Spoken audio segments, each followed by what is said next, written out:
Dear students, today we are going to study a very important topic of this chapter, electric potential and potential energy.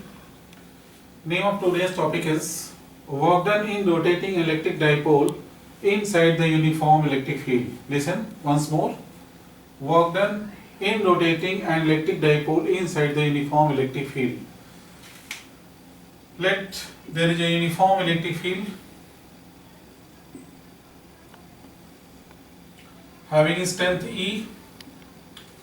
In this electric field, there is an electric dipole having charge minus Q plus Q.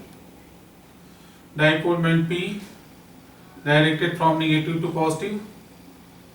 So we are going to rotate this dipole in such a way that its dipole moment will make some angle theta with this electric field E. We have to calculate work done in this process. See how we will calculate the work done in this process. Initially, the dipole moment P is parallel to E. This electric dipole moment P is parallel to E.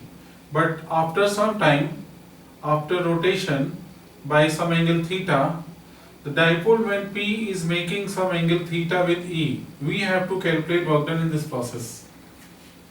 Very simple to calculate. We know that, I will write we know that in short form. We know that torque on electric dipole is given by formula P sin theta. This formula we have derived in previous lectures. Torque on electric dipole inside the uniform electric field. So this is very important formula. This is torque, P electric dipole moment, E intensity of electric field, theta is the angle between vector P and E. So torque on electric dipole inside the uniform electric field is given by formula torque equal to P sin theta. We also know that, this is the short form of, we also know that work done equal to torque into theta. बच्चों ध्यान से सुने, जब हम किसी object पर force लगाते हैं और डिस्प्लेसमेंट होता है फोर्स के डायरेक्शन में, तो वर्क का सिंपल फॉर्मूला लगाते हैं W equal to F into d, work done equal to force into displacement. लेकिन जब किसी ऑब्जेक्ट पर टॉर्क लगाते हैं और रोटेट होता है, तो वर्क का फॉर्मूला होता है टॉर्क इंटू थीटा। तो यहाँ पर यही फॉर्मूला लगाने जा रहा है, work done equal to torque into theta. लेकिन टॉर्क की वैल्यू थीटा के साथ चेंज हो रही है, तो स्मॉल एंगल डी थीटा के लिए हम मान लेंगे जो टॉर्क है वो कांस्टेंट है। तो for small angular displacement we will calculate a small work done dw. Now substituting the value of torque, torque की वैल्यू क्या है बच्चों, देखें यहाँ पर P sin theta from equation 1, तो यहाँ पर रखेंगे P sin theta d theta. अब कुछ नहीं करना, बस इंटीग्रेट करिए, आंसर आ जाएगा, फॉर्मूला आ जाएगा। D W equal to integration P sin theta d theta. Initially P का एंगल E के साथ क्या है, zero, because P parallel to E, initial angle is zero. After some time जब हम इसको रोटेट करके यहाँ से यहाँ ले जा रहे हैं, रोटेशन के लिए ऐसा दिखा दिया, तो इसका एंगल कितना बन गया, theta. Lower limit zero, upper limit theta. D W का यहाँ क्या होता है बच्चों, W, W is the work done. P constant है, बाहर कर लिया।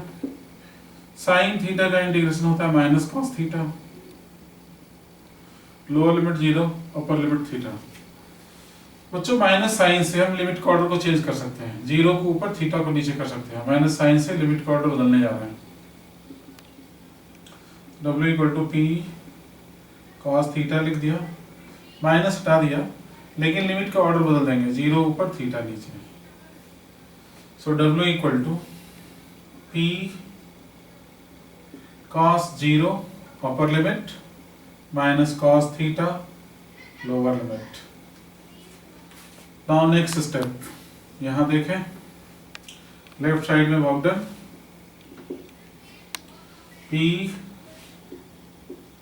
इसे देखें W work done equal to then P cos 0 1 So in the bracket 1 minus cos theta. So this is the work done in rotating an electric dipole inside the uniform electric field. So this is the formula for work done in rotating electric dipole inside the uniform electric field. बहुत simple है. पहले torque निकाल लिया, small work done निकाल लिया, integrate कर दिया, limits रख करके वैल्यू निकाल ली. इसमें कुछ केसेस हैं. Case number 1, if theta equal to 0, अगर हम रोटेट ही ना करें, बहुत सीधी सी बात है, रोटेट ही नहीं करेंगे तो वर्क डन 0 आएगा. देख लेते हैं यहाँ से. यहाँ पर थीटा 0 रखें तो cos 0 1 होता है, तो 1 माइनस 1 कितना आएगा? 0. Therefore work done will be 0. ठीक. केस 2, मुकदमा number 2. if theta equal to 90 degree, then work done कितना होगा? cos 90 0, तो 1 माइनस 0 इक्वल टू 1, तो वर्क डन हो जाएगा p into 1 equal to p. फिर से सुन लें, थीटा 90 रखेंगे तो ये 0 हो गया, केवल 1 बचा, तो p इंटू 1 p. केस 3, मुकदमा number 3. if theta equal to 180 degree, therefore work done equal to, theta 180 degree रखेंगे तो cos 180 होता है बच्चों -1, तो 1 माइनस -1 2 हो जाएगा, तो 2p वर्क डन आएगा, तो 2p. बहुत बढ़िया. तो जरा ट्रेंड देखें. ट्रेंड 0 एंगल पर वर्क डन 0, 90 पर p, 180 पर 2p. तो बताइए मुझे 360 पर क्या होगा? जल्दी बताइए, सोचिए. केस 4, जल्दी सोचिए, जल्दी सोचिए, क्या होगा? देखिए, 0 पर 0, 90 पर p, 180 पर 2p, तो 360 पर बहुत सारे बच्चे लोग कहते हैं सर 4p, कुछ बकलोल लोग 3p कहते हैं. फिर ये आएगा 0. क्यों? cos 360 क्या होता है? 1, तो 1 माइनस 1 क्या होगा बच्चों? 0. cos 360 1, 1 माइनस 1 0, तो वर्क डन 0. अरे भाई, जहां से चलेंगे रोटेट होकर के फिर से वहीं पहुंच जाएंगे, तो वर्क डन क्या आ जाएगा? 0. तो 360 डिग्री, तो work done 0. So this is work done in rotating an electric dipole inside the uniform electric field. Thank you.